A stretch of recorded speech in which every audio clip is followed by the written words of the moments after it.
Les prothèses de genou se posent dans le cadre de ce qu'on appelle une gonarthrose, arthrose de l'articulation du genou. L'arthrose, c'est l'usure du cartilage situé au niveau de cette articulation. Le traitement commence toujours par le traitement médical, que ce soit des anti-inflammatoires, de la rééducation, des semelles ou des infiltrations avec divers produits disponibles. Arrive un moment où la douleur est trop importante, le retentissement fonctionnel est trop important également, et arrive l'heure de se faire opérer de la chirurgie prothétique du genou. Pour poser ces prothèses de genou aujourd'hui, nous utilisons l'intelligence artificielle avec une acquisition numérique de l'os du patient que l'on met sur l'ordinateur et qui nous permet de créer des guides de coupe sur mesure. Nous regardons où se situe l'arthrose de notre patient. Nous regardons comment positionner la prothèse à l'intérieur de son articulation. Nous mesurons quelle est la taille précise de prothèse à positionner à l'aide de mesures réalisées par l'ordinateur. Et nous pouvons à tout moment modifier ce que nous propose l'ordinateur. Ou nous pouvons modifier la coupe en fonction de l'équilibre ligamentaire que nous vérifierons en péropératoire. Tout le travail de mesure que l'on faisait pendant l'intervention est fait maintenant en amont sur l'ordinateur. Ça nous permet d'être plus précis, plus rapide, moins agressif, moins invasif pendant l'intervention, et ça permet aux patients de moins saigner, d'avoir moins mal et d'avoir une récupération fonctionnelle qui est beaucoup plus rapide que ce que l'on pouvait faire auparavant.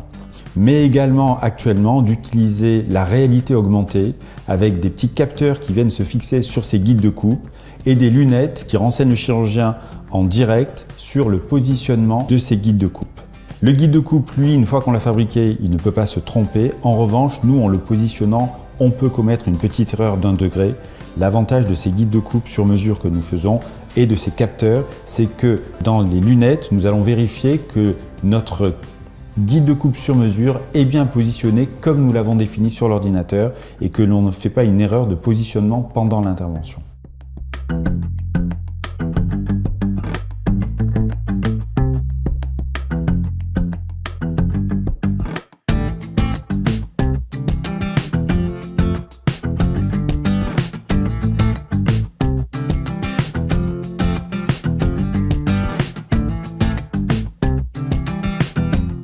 Donc on l'a vu, ces guides de coupe vont nous permettre d'être plus précis dans le positionnement de la prothèse, mais ça ne nous donne pas d'informations en direct lors de l'intervention et ça ne nous donne pas d'informations sur la balance ligamentaire qui est quand même le deuxième objectif principal lors de la pose d'une prothèse totale de genou. Donc c'est là qu'intervient cette réalité augmentée. On va venir ajouter sur les guides de coupe que vous avez vus précédemment des petits capteurs infrarouges qui vont communiquer entre eux et qui vont communiquer avec les lunettes du chirurgien lors de l'opération. L'intérêt de tout ça, ça va être de confirmer les coupes qu'on aura réalisées avec les guides de coupe et de confirmer le bon positionnement. Ça va également nous donner des informations donc, sur l'équilibrage ligamentaire.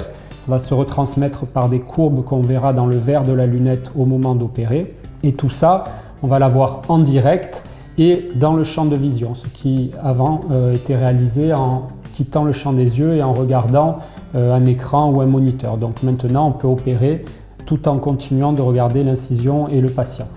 L'intérêt de tout ça, ça va donc être d'avoir des informations en direct sans quitter le champ de vision, le champ opératoire des yeux. Cette technologie va pouvoir s'utiliser chez tous les patients, du cas simple au cas les plus compliqués et d'autant plus chez les cas les plus compliqués où ça va nous diminuer le risque de faire des erreurs dans les très grosses déformations, les gros varus, les gros valgus.